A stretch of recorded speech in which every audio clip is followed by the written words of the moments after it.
Para mim é motivo de muita alegria estar aqui, um privilégio, uma bênção muito grande, poder estar mais uma vez expondo a palavra do nosso Senhor, amada igreja, amém?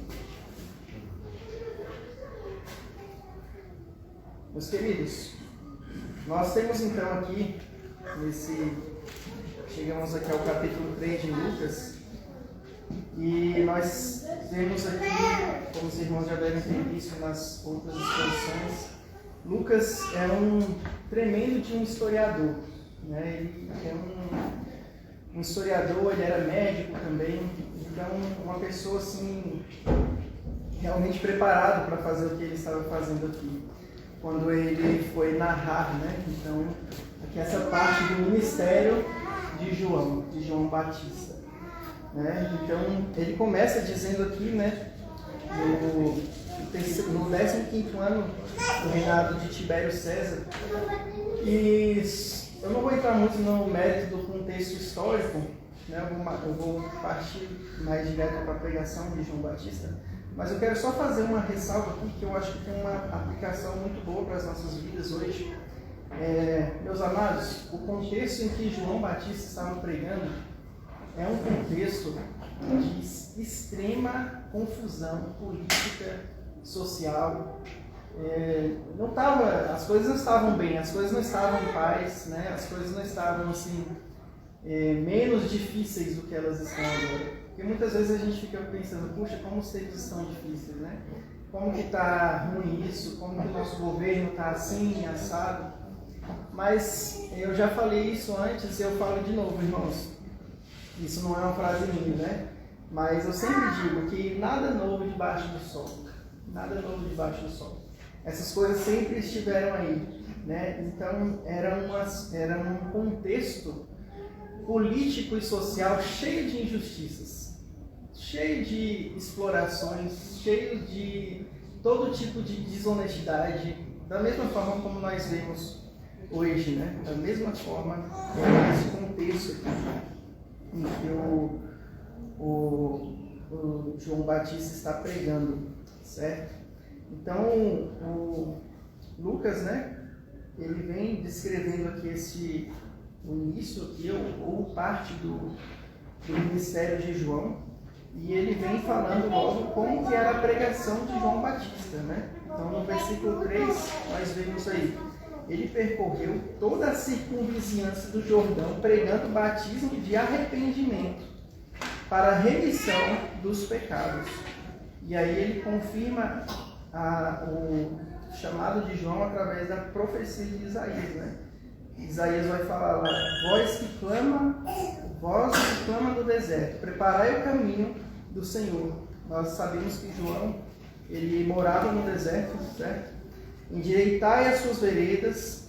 E aí no versículo 5 nós temos uma parte da profecia de Isaías que diz assim: todo vale será aterrado e nivelado, todos os montes e outeiros, os caminhos tortuosos serão retificados e os escabrosos aplanados, e toda a carne verá, no verso 6, a salvação de Deus. Aqui Isaías ele está usando uma linguagem de engenharia, né? Antigamente os reis ou pessoas muito importantes que tinham muito dinheiro, quando eles iriam viajar para algum local, eles mandavam engenheiros e trabalhadores diversos na frente, no caminho, para que esses engenheiros e trabalhadores tirassem as pedras do caminho, ou seja, retificassem o caminho para que ficasse um caminho livre para aquele nobre passar, né? Para aquele rei que estava viajando para um outro país ou para uma outra província poder passar por ali. E é justamente isso que João está fazendo para o Messias, né? Deus Todo-Poderoso. E João, ele tinha uma mensagem muito dura. A pregação de João era uma pregação extremamente dura, extremamente complicada, né? Se nós fôssemos olhar nos dias de hoje, né? Hoje, se você falar com uma pessoa para que ela se arrependa, né? Uma pessoa que não tem a Cristo, uma pessoa que não está nem aí para essas coisas, é muito fácil você ser gravemente ofendido ou você ofender gravemente essa pessoa, né? No mundo que nós vivemos, no contexto em que nós vivemos de tanta a verdade sendo deturpada, né? A troca da verdade pela mentira. Então, hoje você chegar e fazer uma pregação como a que João estava fazendo ali, é realmente uma pregação dura. Já era dura naqueles dias, né?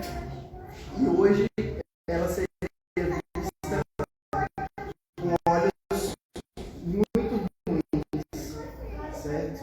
E a pregação dele era essa. Olha só aqui, verso 7. Dizia ele, pois, as multidões que saíam para serem batizadas: raça de víboras, raça de víboras, quem vos induziu a fugir da ira vindoura? Produzi, pois, frutos dignos de arrependimento, e não comeceis a dizer entre vós mesmos: temos por pai Abraão, porque eu vos afirmo que dessas pedras Deus pode suscitar filhos a Abraão. Olha que maravilha isso que João está dizendo. As multidões vinham até ele e eram pessoas de todas as classes, né? Tinham fariseus, tinham pessoas do povão, tinham soldados. E ele, ao olhar aquelas pessoas ali, ele chama elas de raça de víboras, né? Ele se dirige àquelas pessoas ali como raça de víboras. E isso é um termo muito apropriado a João, se diz às pessoas, porque ele morava no deserto. Ele se alimentava de gafanhotos. Então João era uma pessoa que estava assim, muito familiarizada com as criaturas que moravam, que viviam, que habitavam ali o deserto, né? E quando ele chama aquelas pessoas de víbora, e a gente vai ver o que é uma víbora, a víbora ela é uma serpente peçonhenta, né? E ela tem uma capacidade extrema de se esconder, de se camuflar, né? E quando João se dirige àquelas pessoas ali como raça de víboras, é muito assertivo essa comparação que ele faz a essas pessoas, porque essas pessoas elas iam até João para se batizarem, para cumprir um rito, mas elas não tinham arrependimento genuíno. Ou seja, elas camuflavam, elas queriam camuflar os próprios pecados com os ritos, né? Elas queriam camuflar os próprios pecados com a tradição humana, certo? E muitas vezes a gente tem que tomar cuidado quando a gente vê essas palavras na Bíblia, quando fala assim dessas pessoas que estavam errando, né? Quando a gente está vendo ali no contexto do povo de Israel, que o povo sempre desobedecia a Deus, o povo sempre caía em pecado. Muitas vezes a gente tende a falar assim: nossa, mas que hipocrisia desse povo, né? Que povinho miserável, que povinho difícil esse povo. Mas a gente tem que prestar atenção nisso, meus irmãos, que a raça de víboras aqui está se dirigindo também a mim e a você.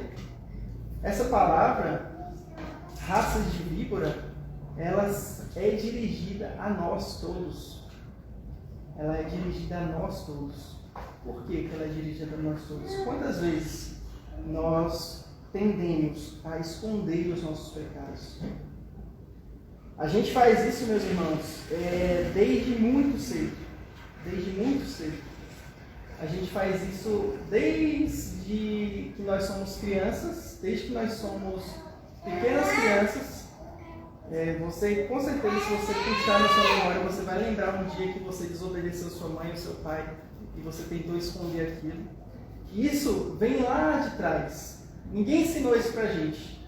Está inato, né, na nossa natureza, o esconder o nosso pecado. Quando nós vamos olhar lá para Adão, o que a gente vê Adão falando? Quando Deus perguntou: Adão, você fez o que eu falei para não fazer? E Adão fala o quê? Senhor, mulher que tu me deu, olha, a culpa não foi minha, a culpa foi do Senhor, o Senhor que me deu essa mulher. Né? Então, Adão, ele se esquiva da responsabilidade do pecado dele, ele não tem arrependimento genuíno ali naquela hora, pelo menos, né? E a atitude de um coração verdadeiramente arrependido é muito diferente, irmãos. Vamos abrir a Bíblia em Salmos 51, Salmos muito conhecidos. Todos os irmãos conhecem esses Salmos, mas vamos ler aqui alguns trechos desses Salmos. Salmo de Davi. Olha o que é um coração verdadeiramente arrependido.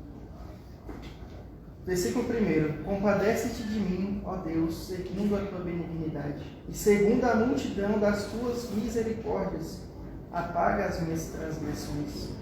Lava-me completamente da minha iniquidade, purifica-me do meu pecado, pois eu conheço as minhas transgressões, e o meu pecado está sempre diante de mim.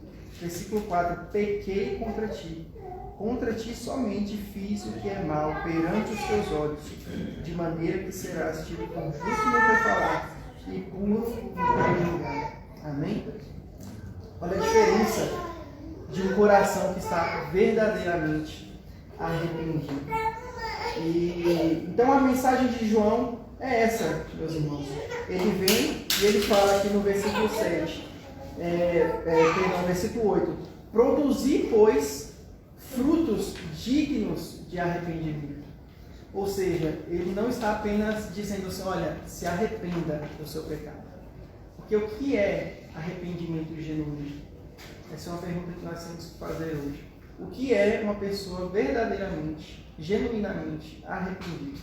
Quando nós vamos olhar para a palavra arrependimento, né, você se sentir mal por aquilo que você fez, por um ato que você fez, que você cometeu errado. Então, primeiro você reconhece que você estava errado.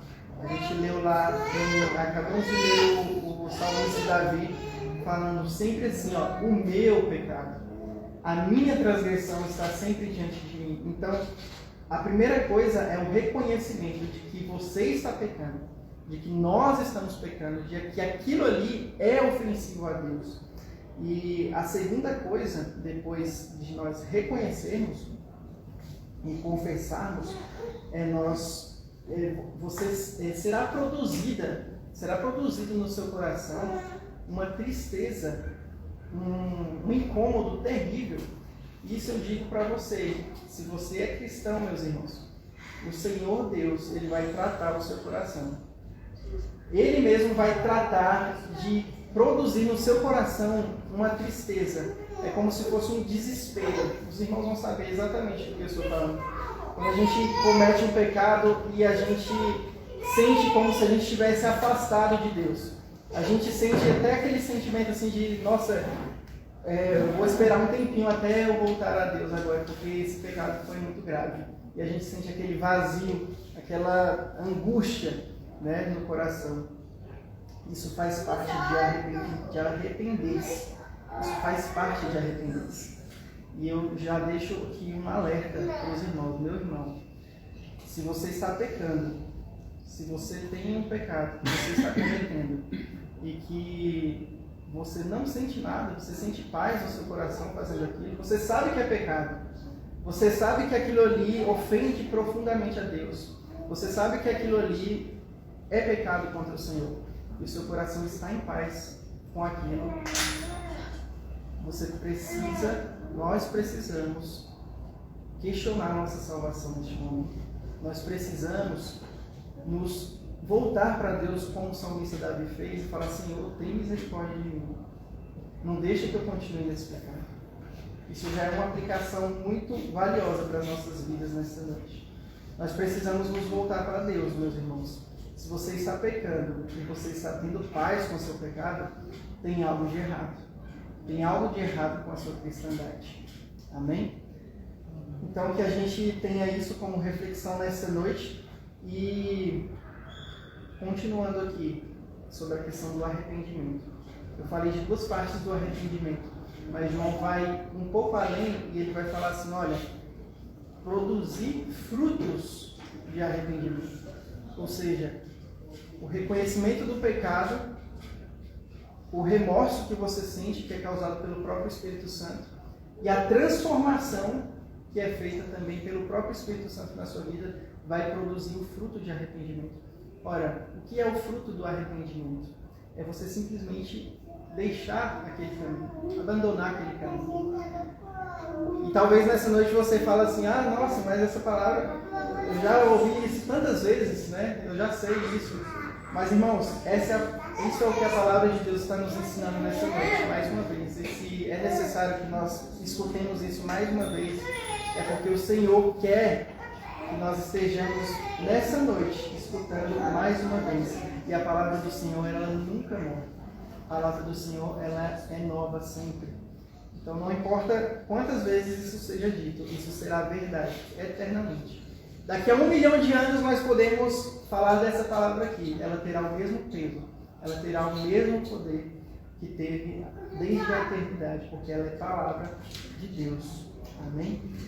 Então, irmãos, produzir fruto de arrependimento é você se desviar desse caminho de pecado. É você deixar de fazer.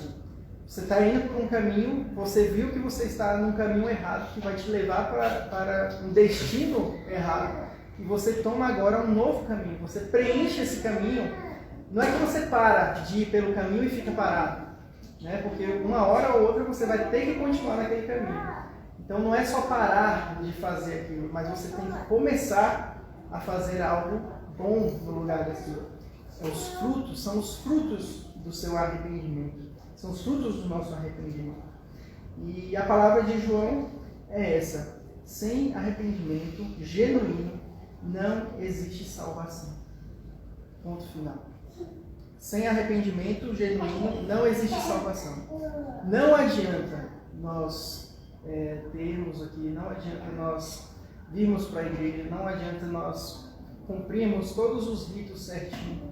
Não adianta a gente acordar cedo, ler a Bíblia, orar. Não adianta se o nosso coração estiver ainda com aquele pecadinho que o pastor Tiago mencionou aqui. Sabe aquele pecadinho de estimação? Ele é o pior de todos. Aquele pecado que nem é, você não sente aquele remorso, aquela coisa assim depois de praticá-lo. É como se fosse uma caixinha ali no seu coração, que ele está lá dentro. De vez em quando você vai lá, abre a caixinha, faz um carinho, né? Faz um carinho nele, dá uma comidinha só um pouquinho para ele não crescer muito. Aí você fecha rapidinho, coloca lá de novo. Mas ele está sempre lá. Ele está sempre lá. E a palavra de Deus nessa noite está nos orientando. Nós devemos pegar isso e jogar para bem longe de nós. Nós precisamos jogar para bem longe de nós. Porque pecadinho e pecadão, os dois ofendem a Deus.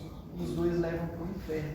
E se nós não tivermos frutos de arrependimento, frutos dignos de arrependimento, meu irmão, nosso destino não é outro, é a ira do Senhor.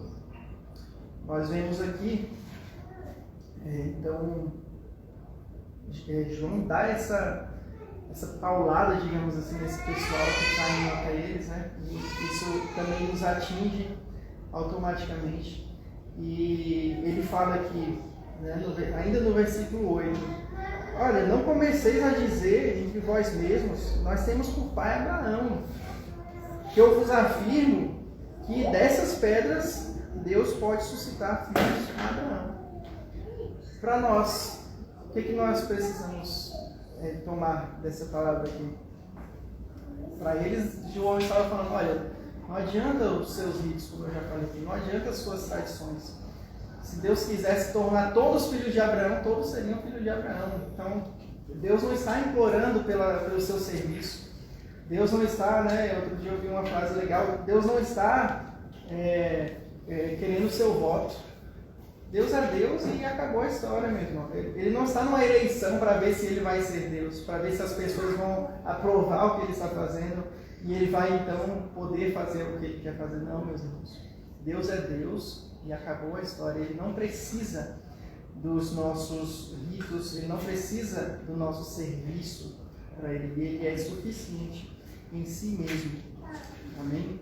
E essa palavra aqui, da mesma forma que Deus pode suscitar filhos a Abraão, não adianta a gente falar que a gente é cristão. Não adianta dizer, não, mas eu sou cristão, eu creio, eu acredito em Cristo. Não adianta a gente falar isso se essa crença nossa for somente aquela crença de demônios, porque os demônios também creem e tremem diante de Deus, certo? Os demônios, eles também creem em Deus, eles sabem da existência de Deus. Então veja, o arrependimento e a fé, ele não é simplesmente um exercício intelectual, mas ele envolve uma transformação genuína do nosso coração. Não adianta a gente falar que a gente crê em Deus, que a gente é cristão, se os frutos que estão na nossa vida não correspondem ao que nós falamos. Amém? E aproveitando essa palavra aqui, eu gostaria de dar uma mensagem para os jovens, crianças e jovens que estão escutando nessa noite. Meus irmãos, não pensem que porque o papai e a mamãe de vocês vão para a igreja e levam vocês para a igreja, não pensem que vocês estão salvos por causa disso. Não pensem nisso, meus irmãos.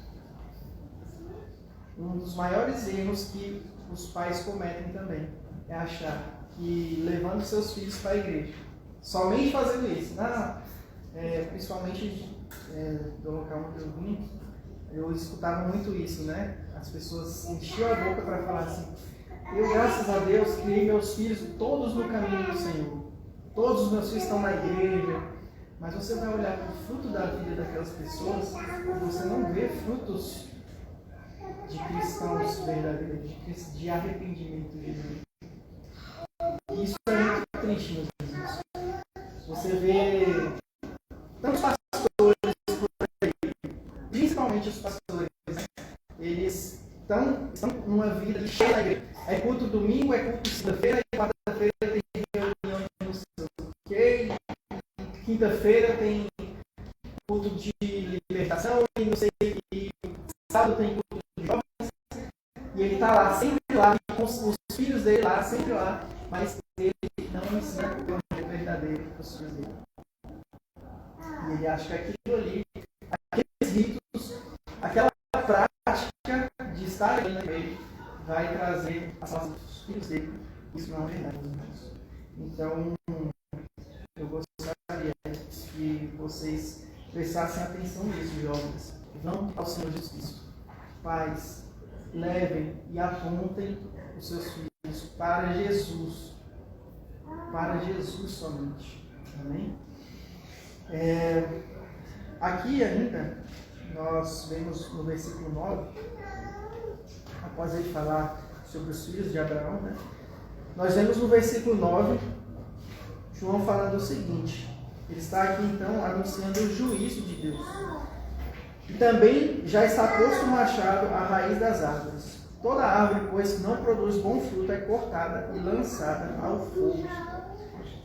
Aqui, meus irmãos, aquelas pessoas ali desse contexto em que eles estavam, grande maioria eram agricultores e criadores, né, que tinham gado e tudo mais.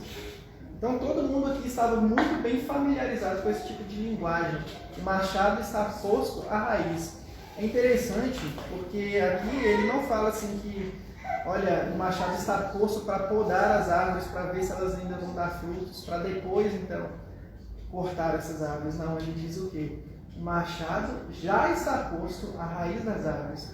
Quando você quer arrancar uma árvore de uma vez, é muito óbvio, você vai cortar ela pela raiz. A gente conhece muito bem o ditado, né? Eliminar o mal pela raiz. Então, quando você quer eliminar alguma coisa, você vai na raiz. E aqui João está usando essa linguagem, né, de agricultura para trazer então essa mensagem de juízo. Olha, essa árvore que não produz o fruto, que fruto é esse? Os frutos de arrependimento. Essa árvore que não produz o fruto de genuíno arrependimento, ela será cortada e lançada ao fogo. E obviamente aqui ele está falando do fogo do inferno, meus irmãos. Amém? E aí, nós chegamos aqui nessa parte onde as multidões vão questioná-lo. E é interessante porque Lucas relata aqui 3 classes de pessoas que vão questionar a eles. E João responde nos ensinando aqui 3 princípios para nós aplicarmos nas nossas vidas. Então, no versículo 10, está escrito assim: então as multidões o interrogavam, dizendo: que havemos, pois, de fazer? E respondeu-lhes: quem tiver 2 túnicas, reparta com quem não tem. Quem tiver comida, faça o mesmo. O que João está nos ensinando aqui? Veja como que o Evangelho do Senhor é simples. João não fala assim, olha, quando eles perguntam o que nós temos que fazer, João não diz assim, olha, vocês têm que fazer grandes atos, vocês têm que converter. Hoje tem uma meta para vocês trazerem 1000 pessoas para vocês converterem. Ou o apóstolo João, ele não está aqui determinando, né, uma grande coisa, um grande feito para que essas pessoas façam. Mas o que ele vem dizendo aqui? Ora, o que vocês têm que fazer para demonstrar os frutos de arrependimento? Sejam generosos. Se vocês têm roupa, dividam com quem não tem. Se vocês têm comida, alimento, dividam com quem não tem. E eu quero aproveitar aqui essa palavra e chamar a atenção dos irmãos para aquilo que o pastor sempre fala aqui, meus irmãos. A igreja que não se preocupa com missões não é igreja, meus irmãos. A igreja que não se preocupa em ajudar o próximo não é igreja. Então, a gente tem que ter isso em mente, que a generosidade ela é um princípio extremamente importante na vida do cristão. Às vezes a gente tem muita facilidade, né, em pegar uma quantia maior de dinheiro e gastar com a gente mesmo. Mas como que é difícil a gente pegar uma quantia de dinheiro grande, né, que vai fazer uma certa falta e entregar para uma pessoa que está passando necessidades. É muito mais difícil nós sermos generosos com uma pessoa que nós não conhecemos e que está passando necessidades. E eu estou me lembrando aqui de um ensinamento muito valioso, que eu também aprendi com o pastor Tiago, que ele nos ensinou a guardarmos uma parte que nós podemos, né, dentro das nossas possibilidades, é claro. A gente não deve tirar de dentro da nossa casa, dos nossos filhos também, para dar, né, de forma que a gente deixe os nossos desprovidos, são primeiro os nossos. Então a gente deve fazer o quê? Guardar uma certa quantia por mês, uma quantia que esteja dentro das nossas possibilidades e orar ao Senhor. Senhor, faça com que a pessoa que esteja realmente precisando venha a mim. E aí quando chegar uma pessoa, você vai ter muito mais tranquilidade em dar para aquela pessoa, né? Muitas vezes a gente fica pensando, nossa, mas será que essa pessoa vai fazer o uso certo desse dinheiro? Né? Mas a palavra de Deus não nos ensina a fazer isso. A palavra do Senhor nos ensina a dar a quem te pede. Amém? Então nós vemos a generosidade aqui como um princípio que João vai ensinar essas pessoas. E no versículo 12, nós vamos ver aqui: foram também os publicanos para serem batizados e perguntaram-lhe: mestre, o que havemos de fazer? E respondeu-lhes: não cobreis mais do que o estipulado. E aqui nós vamos ver o princípio da honestidade, meus irmãos. Os publicanos, eles eram pessoas, né? Igual Zaqueu, os irmãos já conhecem bem. Eram os cobradores de impostos, né? O Império Romano, ele dava autoridade para certas pessoas para cobrarem impostos, e essas pessoas, elas tinham uma meta a cumprir. Olha, cada um de vocês tem que recolher tanto de imposto. Porém, essas pessoas, elas, usando da sua autoridade, ou melhor, abusando da sua autoridade, elas colhiam mais do que lhes era, né, o imposto, e esse dinheiro elas pegavam para si. E para completar a história, os maiorais, os chefes dos publicanos, como era o caso de Zaqueu, eles contratavam outras pessoas, porque eles não conseguiam colher o imposto de todo mundo, e eles contratavam outras pessoas e davam metas para essas pessoas.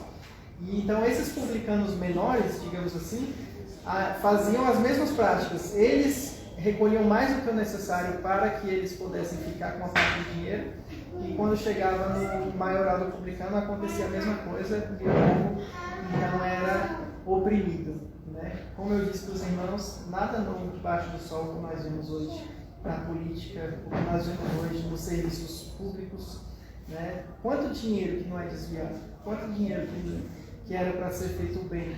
Quanto dinheiro que era para ir para educação, segurança, saúde, e que é desviado por falta desse princípio não ser cumprido. Agora, o pior de tudo, meus irmãos, não é a gente olhar para o ímpio e ver ele praticando uma coisa dessa. Isso aí não é nada inesperado que o ímpio faça isso. O pior de tudo é quando a gente olha para uma pessoa que é cristã e está fazendo coisas semelhantes a essas.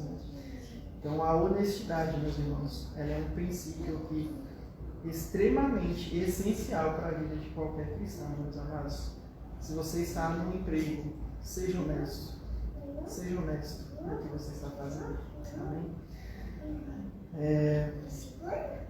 E no versículo 14, vem a outra classe, né? São os soldados. Também os soldados lhe perguntaram: e nós, que faremos? E ele lhes disse: a ninguém maltrateis, não deis denúncia falsa e contentai-vos com o vosso soldo. Ou seja, sejam íntegros. Nós precisamos ser generosos, nós precisamos ser honestos, nós precisamos ser íntegros, meus irmãos. É isso que vai nos salvar? Não é isso que vai nos salvar. Nós sabemos que é só o nosso Senhor Jesus, assim como nós vamos ver aqui para frente quando João aponta para Jesus. Mas isso é fruto do verdadeiro arrependimento que é causado pelo Senhor nas nossas vidas. Amém? Então, prosseguindo aqui, nós vamos para esse bloco em que João vai fazer aqui, João vai cumprir aqui todo o propósito da vida dele, do ministério dele. Qual é esse propósito? Apontar para Cristo.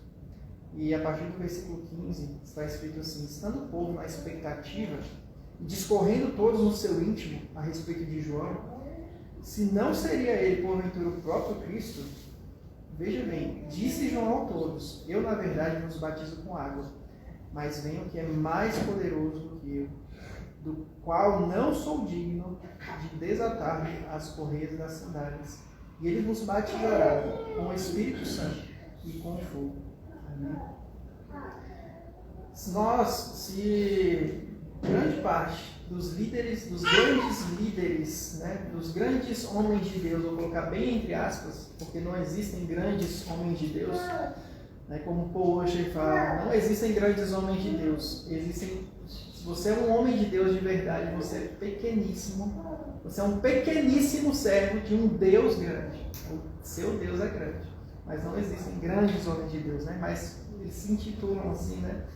Grandes homens de Deus que nós vemos por aí, que pegam a glória de Cristo para si mesmo. Você entra num culto de uma igreja assim, é feito de tudo. É feita homenagem a não sei quem, canta até parabéns para a senhora que está fazendo aniversário durante o culto, faz até eleição de cargos da igreja dentro do culto. E por último ali, irmãos, lembra de Jesus também é nosso Senhor. E é exatamente o oposto disso que João faz.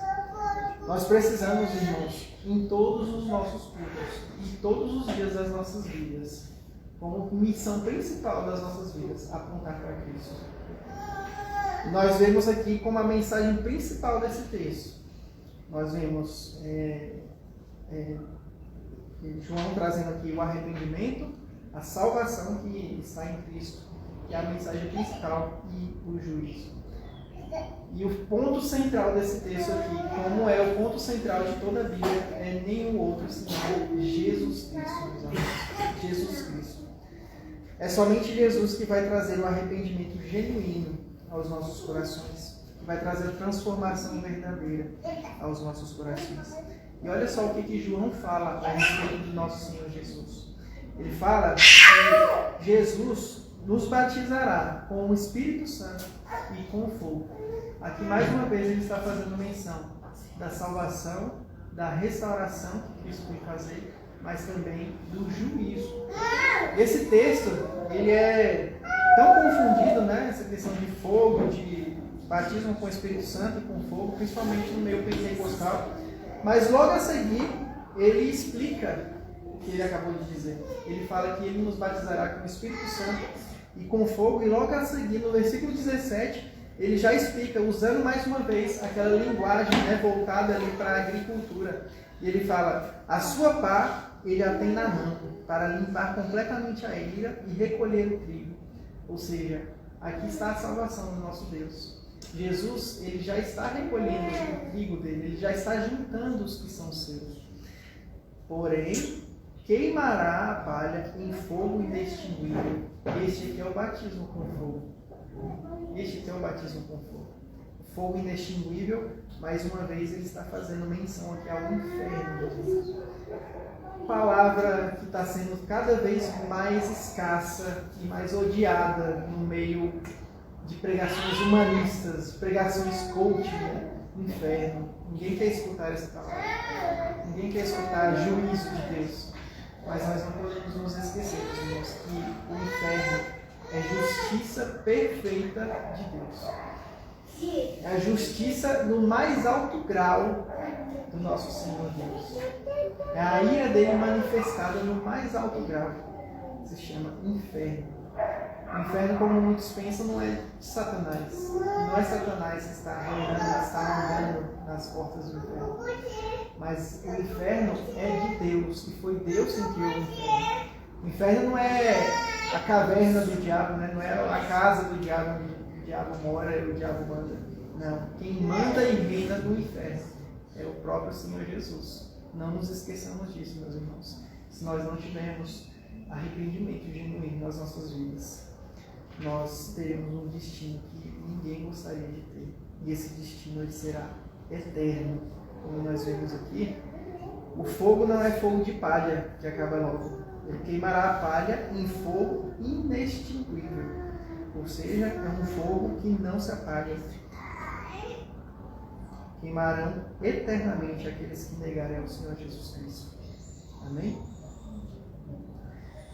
Meus irmãos, vou trazer aqui rapidamente então alguns apontamentos e aplicações para as nossas vidas. Vou voltar a dizer, meus irmãos, que nós tenhamos de fato frutos de arrependimento nas nossas vidas. Vamos nos arrepender e nos lembrar dos nossos pecados. O exercício de arrepender-se é diário nas nossas vidas. É diário, porque todos os dias nós temos algum pecado contra o Senhor Deus. Por bem, eu tenho ensinado isso para ele nesses últimos dias, e outro dia ele me perguntou, papai, hoje eu pequei? Hoje eu pequei, papai? Eu falei, pecou, meu filho, tenho certeza que você pecou hoje. Como que eu pequei? Aí fui explicar para ele como que ele tinha pecado hoje, que ele já lembrava inclusive do pecado que ele tinha feito. Aí então tá bom, eu vou pedir perdão para Jesus. Muito bem. Aí a gente ora, a gente pede perdão, e é isso que vocês têm que ensinar para os seus filhos, meus irmãos. Essas práticas, elas têm que fazer parte dos ensinamentos que nós damos para os nossos filhos. Nós temos que dar a eles a consciência de que nós somos pecadores miseráveis e dependentes da graça de Deus. E nós precisamos, acima de tudo, mostrar para eles que o papai e a mamãe deles se arrependem dos pecados que eles cometem. O papai e a mamãe também são pecadores e precisam de Jesus Cristo para que nós possamos ir para o céu e morar com Jesus. Amém? Vamos apontar para Cristo agora. Cristo morreu, meus irmãos, naquela cruz para perdoar os nossos pecados. Isso é a maior esperança, isso é a maior alegria e regozijo e sentimento de paz que deve haver nos nossos corações. É somente em Cristo que nós vamos obter tanto o arrependimento. Lembre-se do que eu falei naquela hora. Se você está pecando, se você tem um pecadinho de estimação, que você está guardando ele ali, você está cometendo aquele pecado, você não está sentindo nada, você está em paz com aquilo ali, ore ao Senhor, quebrante o seu coração diante de Deus. Peça para que o Senhor produza arrependimento no seu coração, porque é Ele quem move a nossa vontade e o nosso fazer. Amém? Nós devemos ir a Ele com toda a confiança. Eu quero ler, para nós finalizarmos, o texto que está em Hebreus. Se os irmãos puderem abrir junto comigo. O texto está em Hebreus 4,16. Olha o que o escritor de Hebreus vai dizer. Que texto maravilhoso, meus irmãos. Hebreus 4,16. Acheguemo-nos, portanto, confiadamente, junto ao trono da graça, a fim de recebermos misericórdia e acharmos graça para socorro em ocasião oportuna. Amém? Nós podemos, meus irmãos, ir a Cristo com confiança. Nós não devemos duvidar de que o sacrifício de Cristo é suficiente para perdoar os nossos pecados.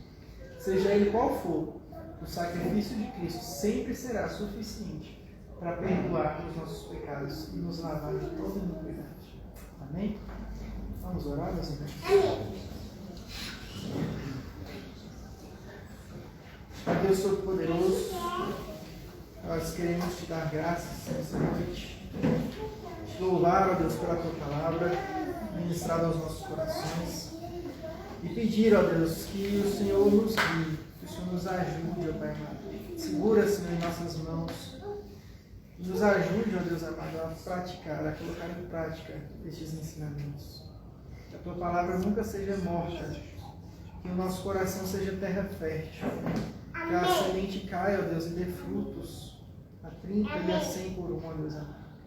Nós pedimos, ó Deus amado, que o Senhor transforme os nossos corações e cause, assim, ó Deus, arrependimento genuíno aos nossos corações nesta noite. Te pedimos, ó Deus, que o Senhor nos perdoe, ó Deus, pelos nossos pecados. Perdoa as nossas faltas, ó Deus. Faça com que o nosso coração esteja completamente desapegado, ó Deus, de tudo aquilo que te desagrada, de tudo aquilo, ó Deus amado, que nos afasta do Senhor. Nos ajude, Senhor, a viver para a tua glória e a produzirmos frutos dignos de arrependimento. Em nome santo de Jesus, assim nós te pedimos e te agradecemos.